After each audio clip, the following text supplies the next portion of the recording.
Beberapa kali saya pernah memberikan informasi tanpa tedeng aling-aling, tanpa rahasia maksudnya, bahwasanya laku spiritual hakikat hidup tersulit adalah mencapai suci. Ya, ini tersulit. Mencapai suci ini tersulit. Dan kita di sini bukan hanya sekedar mencapai, tapi juga manunggal dengan suci itu. Selain mencapai suci, setelah suci ini berhasil dicapai, kita harus manunggal dengan suci. Untuk apa mencapai kalau tidak menunggal? Untuk apa kita menyentuh uang kalau uang itu bukan milik kita? Jadi kita di sini bukan hanya mencapai suci, namun juga manunggal dengan suci. Ini paling sulit. Di dalam spiritual apapun paling sulit. Kenapa? Karena suci itu tidak bisa tercampuri dengan apapun. Tidak bisa dicampuri oleh apapun. Suci itu. Nah, sulitnya itu di situ. Nah, setelah seperti itu, adakah manusia suci? Ada nggak manusia suci? Di zaman milenium ini. Nyaris tidak ada, Pak. Artinya, mustahil kan manusia bisa mencapai suci? Kira-kira gitu enggak? Artinya, mencapai suci ini menjadi sesuatu hal yang mustahil bisa dilakukan oleh manusia modern.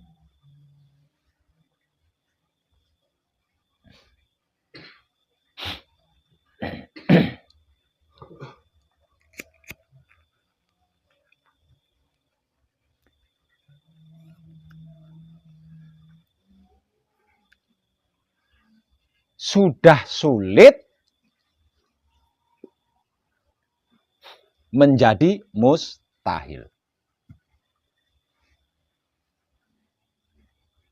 Ketika pertama kali saya mencapai suci dan manunggal dengan suci, anugerah yang tak terhingga yang saya terima adalah kesadaran rasa cinta kasih sayang Tuhan.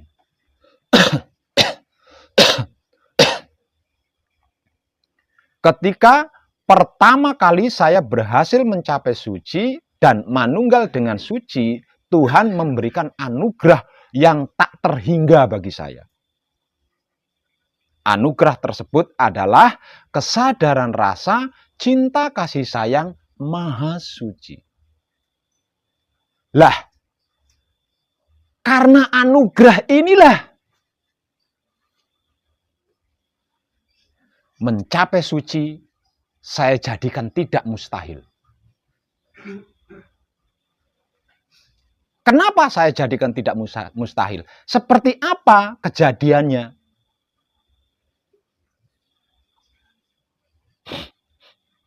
Dikarenakan di era milenium atau di zaman milenium ini tidak ada satupun manusia yang suci, sehingga mencapai suci itu menjadi sesuatu yang mustahil.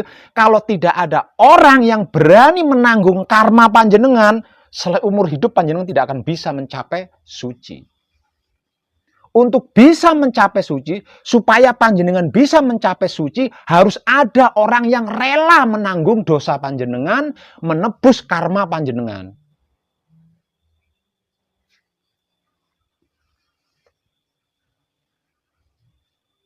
Ada manusia yang rela melakukan itu. Nah, selama tidak ada satupun manusia yang rela menanggung bebannya saudaranya, maka selama itu mencapai suci ini menjadi barang mustahil. menjadi barang mustahil. Makanya saya katakan, selama ini saya belum pernah menyaksikan ada orang yang berani di sini gitu loh. Ada orang yang berani di sini. Nah, sesungguhnya ini loh yang saya lakukan buat panjenengan. Tapi ini tidak bisa saya lakukan tanpa alasan gitu loh. Panjenengan harus berupaya dulu sendiri. Datang, Pak Web, saya ingin mencapai suci. Sini, tak anterin suci. Nggak bisa seperti itu. Jenengan harus berupaya dulu. Perkara berhasil atau tidak berhasil, yang penting panjenengan berupaya dulu. Setelah panjenengan berupaya sendiri, berusaha sendiri, saya punya alasan untuk membantu panjenengan. Dikarenakan panjenengan mengalami kesulitan kan, saya bantu. Caranya membantu bagaimana? Menanggung seluruh beban panjenengan. Seluruh beban panjenengan saya ambil, saya pikul. Dengan begitu panjenengan jadi bersih, jadi murni, sehingga bisa mencapai suci. Lah ini orang yang seperti ini nih saya belum pernah menyaksikan lagi nih. Ini loh. Lah kalau ini kalau selamanya tidak ada satupun orang yang mau melakukan ini, berani melakukan ini, semuanya akan tersesat. Mencapai suci menjadi sesuatu yang mustahil. Satu. Yang kedua, seseorang yang sudah berhasil mencapai suci, ini sudah kemomoran lagi. Semisal contoh, saya sudah berhasil mencapai suci dan manunggal dengan suci.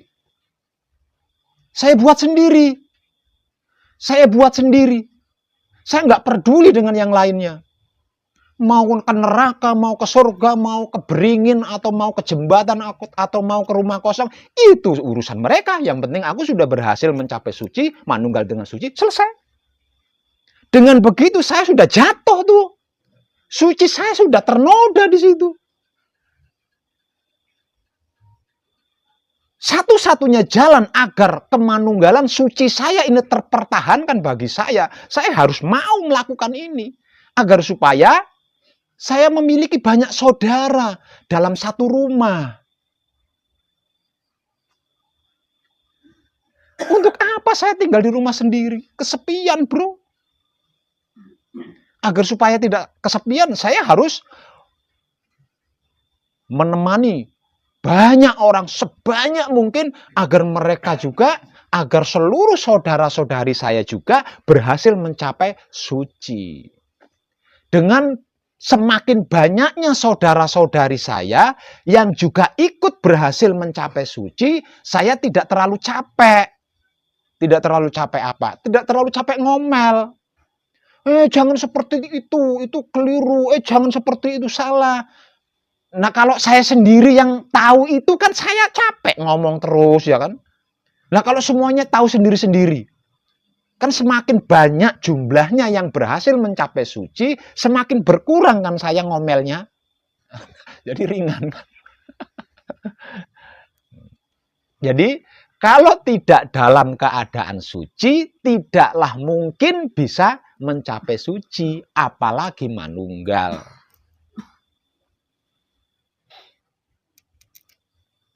Sesungguhnya itu yang saya lakukan. Baik. Jadi jangan khawatir. Yang penting panjenengan itu berjuang sendiri dulu. Agar saya punya alasan untuk membantu panjenengan.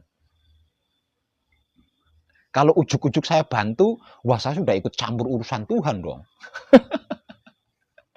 Tapi kalau panjenengan sudah berjuang sendiri terlebih dulu, misalkan saya ditegur sama Tuhan, saya bisa jawab, Tuhan, hambamu itu sudah rindu sama kamu, tapi dia tidak memiliki kemampuan. Karena itu, aku menemani agar bisa berjumpa denganmu. Nah, saya punya alasan kan di situ.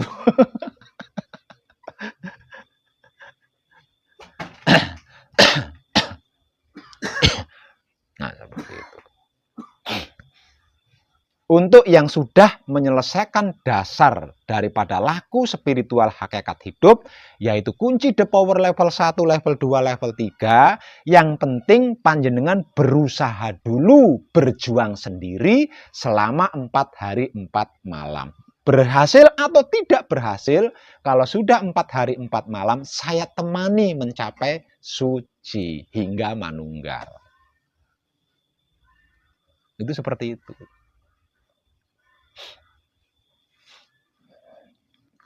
Bahasa saya, sesungguhnya ini sulit, tapi saya permudah. Maksud saya permudah itu seperti itu. Gitu loh. Dan selama ini, mungkin sesungguhnya banyak saudara-saudari kita yang sudah berhasil mencapai suci dan manunggal dengan suci, sesungguhnya banyak di luaran sana.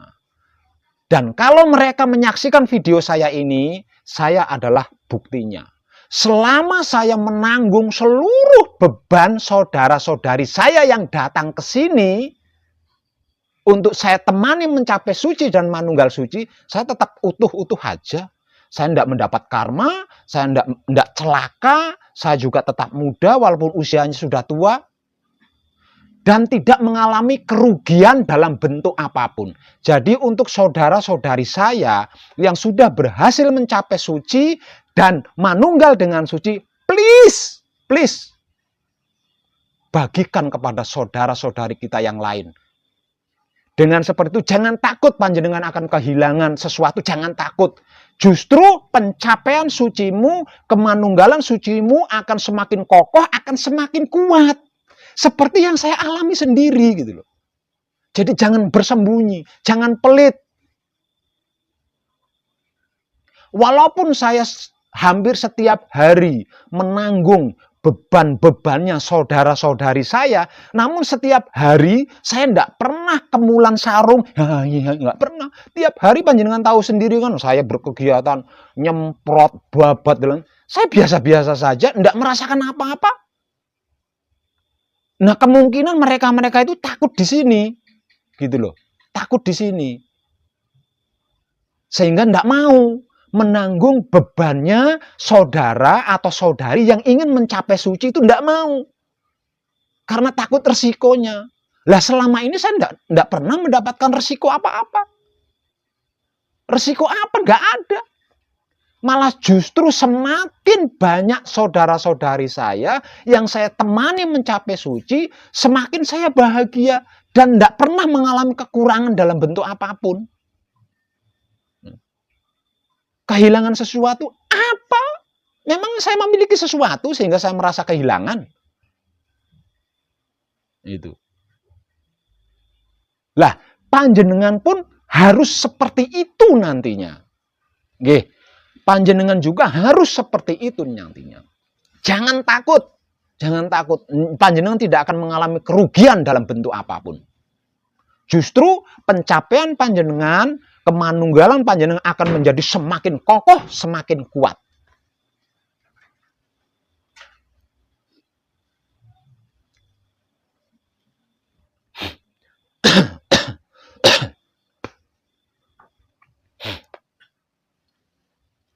Saya yakin ada banyak gitu loh. Orang-orang yang sudah berhasil mencapai suci dan manunggal dengan suci itu ada banyak. Hanya saja mereka enggan untuk mengulurkan tangannya kepada saudara-saudari yang lainnya. Dan saya rasa itu justru kemomoran. Saya yakin lagi, pasti sama. Barang siapa yang berhasil mencapai suci dan manunggal dengan suci, pasti akan diberi ilham, kesadaran rasa cinta kasih sayang Maha Suci itu sendiri. Nah, kalau menutup diri, tidak mau membantu saudara-saudari yang lainnya, di mana letak kesadaran rasa cinta kasih sayangnya? Di mana letak kebajikannya? Justru itu kemomoran, justru itu ternoda sucinya. Menurut saya seperti itu, menurut saya. Dan saya sangat berharap kalau ada saudara-saudari saya yang merasa sudah berhasil mencapai suci dan manunggal dengan suci, kebetulan nyimak video saya ini. Please. Hanya dengan begitu dunia ini akan terselamatkan, dunia ini akan tentram, dunia ini akan bahagia secara merata. Kalau panjenengan kasihan kepada orang-orang miskin, kalau panjenengan kasihan kepada orang-orang yang menderita, kalau panjenengan merasa kasihan kepada orang-orang yang bermasalah, sakit dan bla bla bla, buktikan, ulurkan tanganmu yang sudah merasa berhasil mencapai suci dan manunggal dengan suci. Karena hanya dengan seperti itu semuanya itu bisa dihapus. Kalau tidak panjenengan lakukan, berarti panjenengan tidak kasihan. Panjenengan merasa bahagia melihat saudara-saudari kita yang menderita.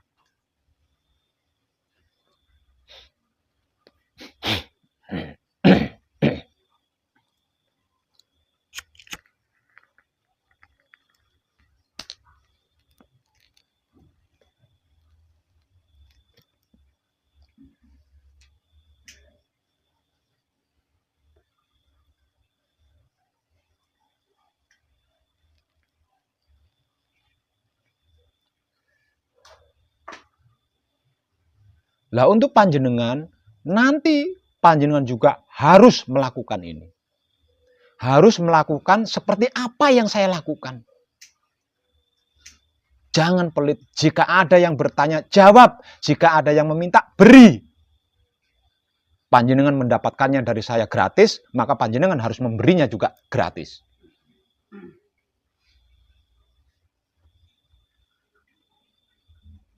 Percayalah, tidak akan kehilangan, tidak akan mengalami kerugian. Justru malah akan menjadi semakin luar biasa.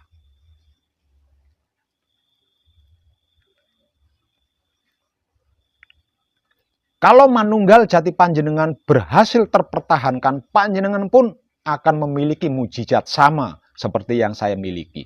Dan ketika panjenengan berhasil mendapatkan mujizat itu, jangan takut, siapapun yang datang, tanggung dosanya. Siapapun yang datang, tanggunglah karmanya. Siapapun yang datang, tanggunglah bebannya. Karena hanya dengan dibantu seperti itu, saudara-saudari kita bisa mencapai suci dan manunggal dengan suci.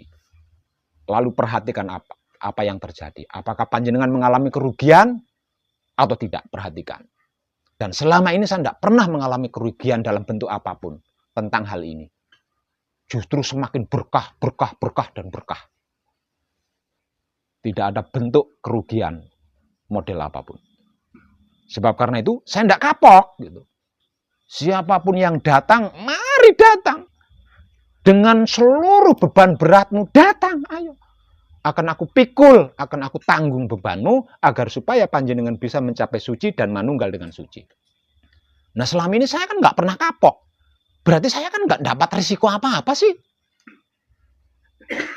Malah saya semakin kuat, semakin sehat, semakin kuat, semakin bersemangat.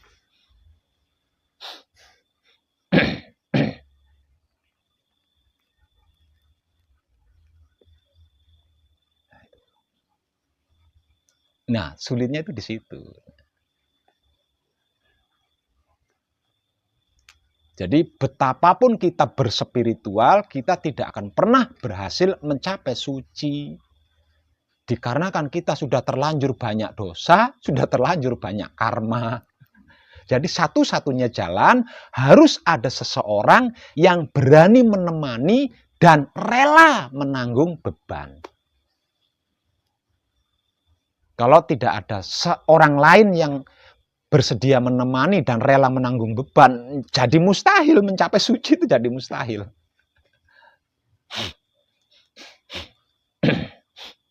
Makanya kalau panjenengan tidak bersungguh-sungguh, saya bisa marah gitu loh.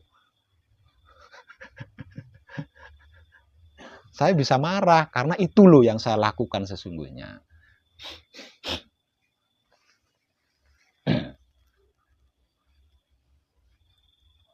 Klik ya.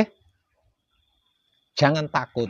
Ikuti saja apa yang dimotivasikan. Kalau panjenengan sudah sampai di tahapan keempat, akan saya temani. Ini terlepas Enggak peduli saya. Maksudnya itu enggak peduli. Panjenengan berhasil bersih atau enggak, berhasil murni atau enggak, saya enggak peduli. Yang penting udah mencapai tahapan 4, saya temani.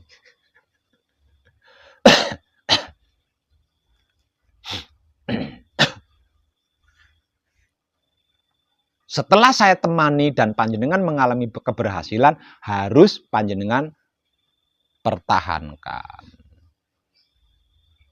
Karena belum tentu ada lagi yang rela melakukan seperti itu. Kalau tidak dipertahankan kan aduh ya. Itu dimulai dari itu semuanya itu udah bersih tuh. Tapi kalau tidak dipertahankan nanti bisa ternoda lagi. Bermasalah lagi nanti kalau tidak dipertahankan. Jadi ketika panjenengan berhasil mencapai suci, sebesar apapun dosa panjenengan tersempurnakan di situ. Sebanyak apapun karma panjenengan terselesaikan di situ ketika panjenengan mencapai suci. Makanya saya berani gitu. Toh saya memikulnya hanya sementara saja kan, selagi panjenengan dalam perjalanan mencapai suci. Itu hanya 1 menit. Kenapa takut? Saya menanggung dosanya panjenengan hanya 1 menit selama panjenengan mi'raj. Selesai panjenengan mi'raj, dosa panjenengan yang saya tanggung itu tersempurnakan, hilang. Jadi saya nggak nanggung lagi kan. Berbicara rugi-ruginya di mana? Lalu seperti itu. Hanya perkara keberanian saja. Hanya soal keberanian saja.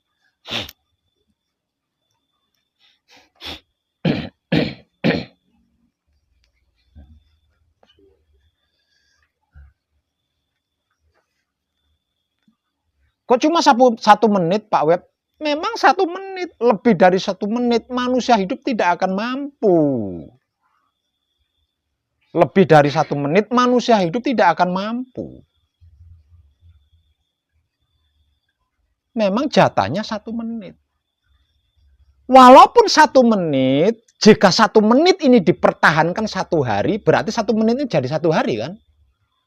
Nah kalau dipertahankan seminggu, jadi seminggu. Dipertahankan sebulan, jadi sebulan, dipertahankan setahun jadi setahun, dipertahankan selama-lamanya, 1 menit ini menjadi selama-lamanya alias langgeng abadi.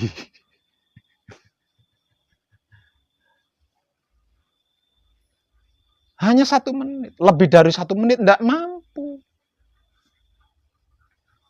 Panjenengan pernah begini? Jujur, pernah? Enggak pernah? Saya nanya, panjenengan pernah begini enggak? Pernah. Ketika panjenengan mengalami klima, ingat enggak panjenengan punya kontol? Panjenengan punya utang, ingat enggak ketika panjenengan klima? Diberi seperti itu aja panjenengan udah lupa diri. Apalagi manunggal dengan suci lebih dari 1 menit. Harta karunnya tak roncotin jenengan ora roh.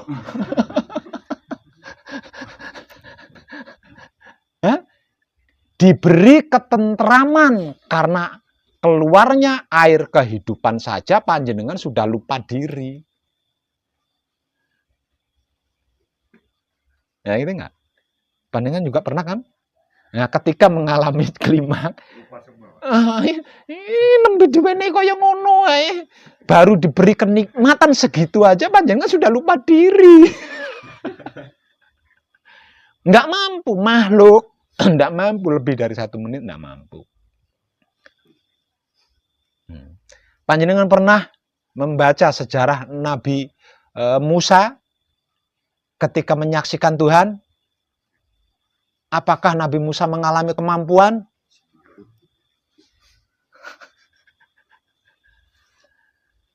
Beruntung diberi waktu 1 menit. Beruntung itu. Dan itu udah istimewa banget. Tapi jangan khawatir, walaupun 1 menit, jika dipertahankan selama-lamanya, maka 1 menit ini menjadi kelanggengan atau keabadian yang sempurna.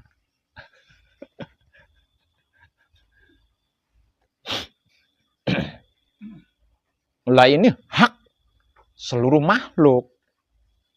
Ini jatahnya seluruh makhluk. Tinggal makhluknya itu tadi mau apa enggak. Kalau enggak mau, ya siap-siap masuk ke dalam tanah. Kalau enggak mau. Nah, kalau sudah masuk ke dalam tanah, ya harus rela lahir kembali. Jadi cacing kayak, jadi ayam harus rela itu. Karena enggak mau kan?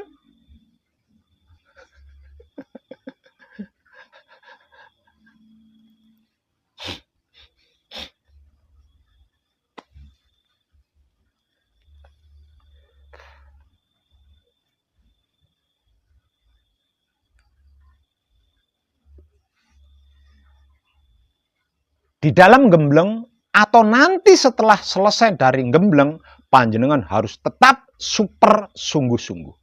Karena jika tidak, panjenengan akan menyesal. Karena ini adalah era peradaban Dat Maha Suci hidup. Artinya, apapun yang tidak manunggal dengan Dat Maha Suci hidup dianggap sampah yang harus disapu, kemudian dibersihkan. Jangan pernah lupa, ini adalah era peradaban. Dat Maha Suci berkuasa. Kalau panjenengan tidak super sungguh-sungguh, panjenengan bisa goyah dari kemanunggalan. Dan ketika panjenengan goyah, apalagi sampai keluar dari kemanunggalan, panjenengan di mata Dat Maha Suci hidup adalah sampah yang akan dibersihkan. Saya perhatikan akan ada banyak yang menyesal di bagian ini. Dikarenakan tidak bersungguh-sungguh. Kalau dulu-dulu, abad yang lalu-lalu, oke. Tapi abad saat ini tidak bisa kompromi.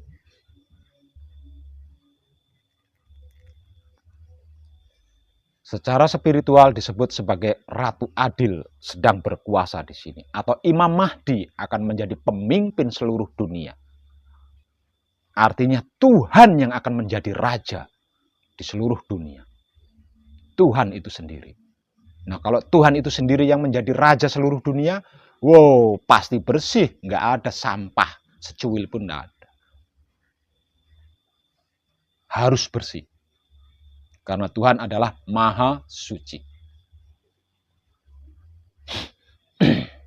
Nah, ini eranya, ini zamannya, ini zamannya. Dan prosesnya sudah dimulai. Maka super sungguh-sungguhlah. Untuk panjenengan yang sedang manekung juga harus super sungguh-sungguh. Nanti selesai manekung, selesai gembleng, harus tetap super sungguh-sungguh. Jika tidak, panjenengan akan menyesal nanti.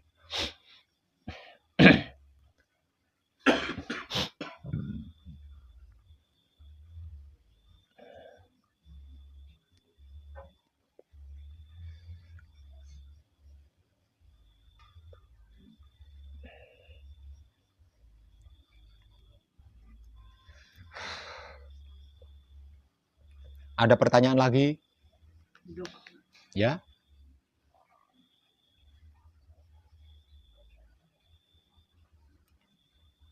Apa itu? Kan kita sudah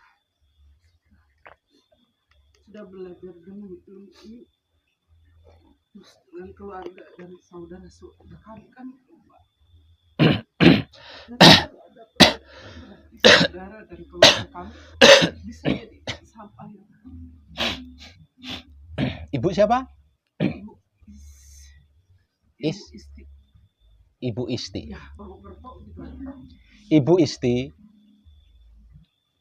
seluruh keluarga saya itu tidak ada, ya, tidak ada yang menjalankan seperti apa yang saya jalankan. Seluruh keluarga besar saya itu tidak ada yang menjalankan atau melakukan apa yang saya lakukan ini.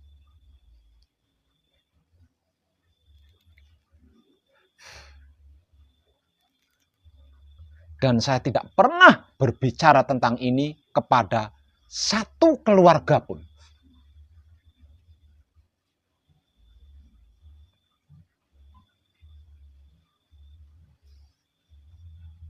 Tapi apakah panjenengan pernah melihat saya bersedih?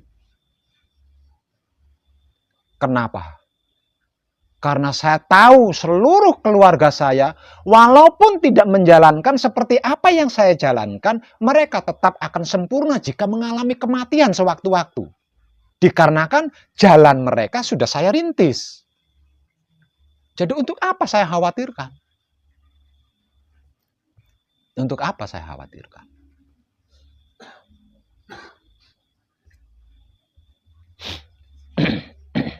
Kenapa? Kok tidak ada satupun keluarga saya yang saya perkenalkan tentang apa yang sedang saya kaji dan sedang saya praktekkan? Karena saya mencintai, mengasihi, dan menyayangi keluarga saya dengan kesadaran, rasa, dan perasaan saya yang hidup.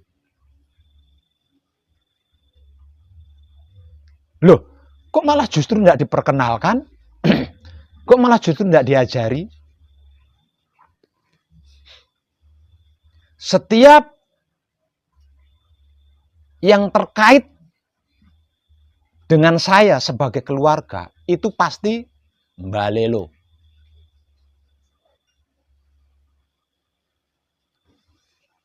Makanya saya tidak mau memperkenalkan Wahyu Panca Gaib kepada orang yang terkait keluarga dengan saya.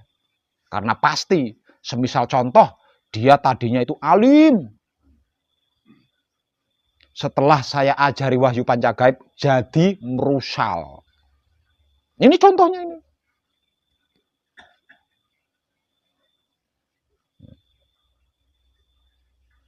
Dengan seperti itu, saya jadi kemomoran kan? Saya jadi sering kemomoran kan? Makanya saya tidak mau memperkenalkan Wahyu Panca Gaib dan Wahyu Panca Laku kepada keluarga saya. Karena saya tidak ingin keluarga saya merusal di depan mata saya.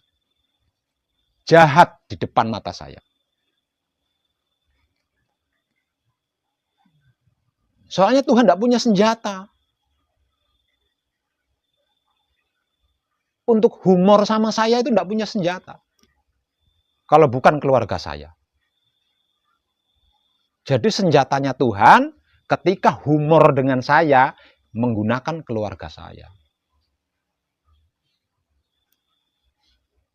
Setiap kali saya memperkenalkan Wahyu Panca Gaib, Wahyu Panca Laku, bahkan kepada hewan,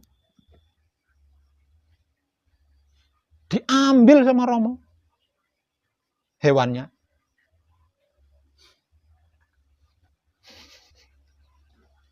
Hewannya diambil sama Romo.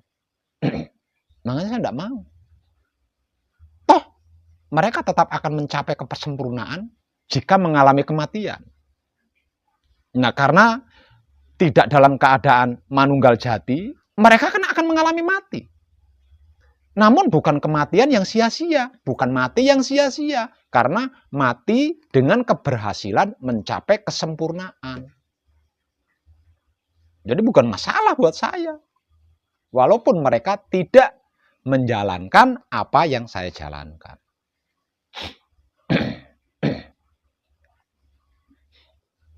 Sesungguhnya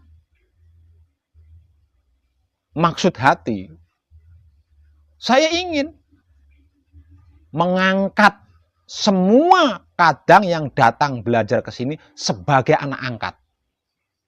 Saya ingin sekali itu.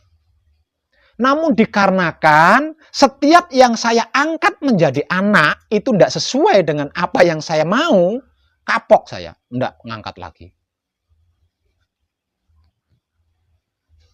Tidak sesuai dengan apa yang saya harap. Cukup yang sudah saja. Tidak mau nambah anak angkat lagi. Karena sebaik apapun ketika saya angkat menjadi anak saya, panjenengan pasti akan balelo nanti.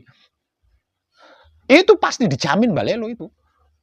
Soalnya buktinya sering gitu. Buktinya sering saya alami. Makanya saya tidak mau ngangkat anak lagi.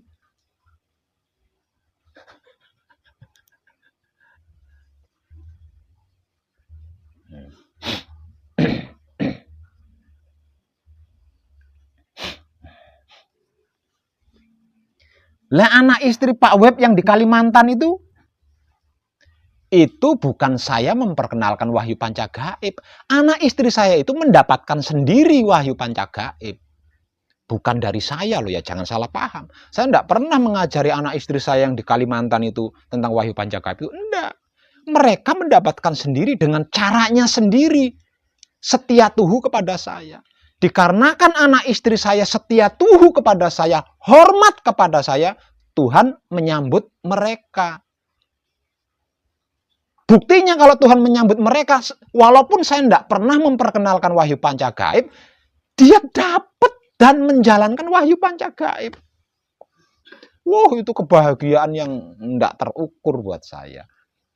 Jujur, saya tidak pernah memperkenalkan wahyu pancagaib, apalagi mengajarkan wahyu pancagaib kepada keluarga saya itu tidak pernah. Anak istri saya yang sering muncul di internet mungkin ya panjenengan tahu, yang sering muncul di Instagram atau Facebook yang mungkin jenengan tahu. Itu wahyu pancagaibnya bukan dari saya. Dari Romo langsung dengan caranya dia. Caranya dia bisa mendapatkan wahyu pancagaib, wahyu pancalaku bagaimana? Dia setia sama saya. Tawadu sama saya, hormat sama saya, walaupun saya tidak pernah ngasih nafkah lahir di setiap saatnya. Anak saya tetap berbakti kepada saya, walaupun jarak begitu jauh.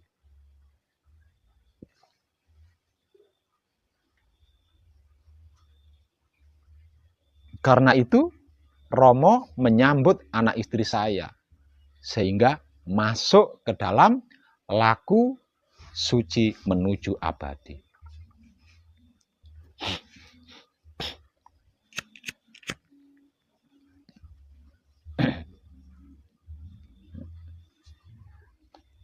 Nah, Romo itu maunya seperti itu, tapi ini tidak pernah terjadi.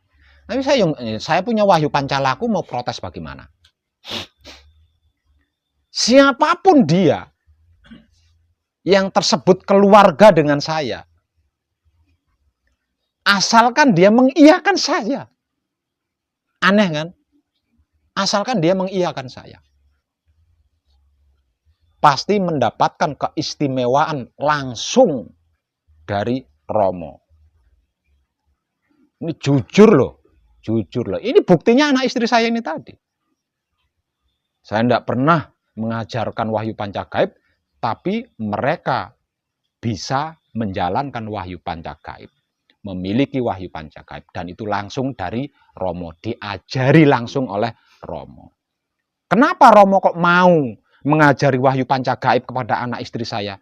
Karena anak istri saya tawadu, setia sama saya, hormat sama saya, walaupun tidak pernah bertatap wajah. Tidak pernah satu rumah. Selama bertahun-tahun. Tidak berhenti di situ. Istri saya itu tidak punya keahlian apapun. Selain masak, istri saya itu tidak punya keahlian apapun. Tapi istri saya bisa merawat kedua anak saya hingga saat ini sudah dewasa. Dan saya tidak pernah ngirim-ngirim uang atau tidak pernah. Dan itu bukti atau kesaksian yang lebih dari cukup buat saya. Makanya keimanan saya tidak bisa goyah gitu loh. Makanya keimanan saya kepada Romo tidak bisa digoyahkan, tidak bisa. Dengan cara apapun tidak bisa. Karena terlalu banyak. Bukti-bukti yang saya dapatkan dari Romo itu terlalu banyak. Dan itu sudah lebih dari cukup deh. Dan saya tidak ingin dikasih bukti-bukti lagi, saya tidak ingin. Karena bukti yang sudah diberikan sebegitu banyaknya, itu sudah lebih dari cukup.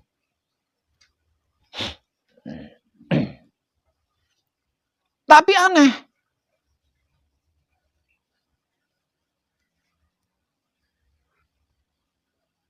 Hebatnya kayak apa, baiknya kayak apa, jika terkait keluarga dengan saya dan balelo dari saya, saya angkat, pasti balelo. Makanya saya tidak mau ngangkat anak lagi, sudah cukup ini udah.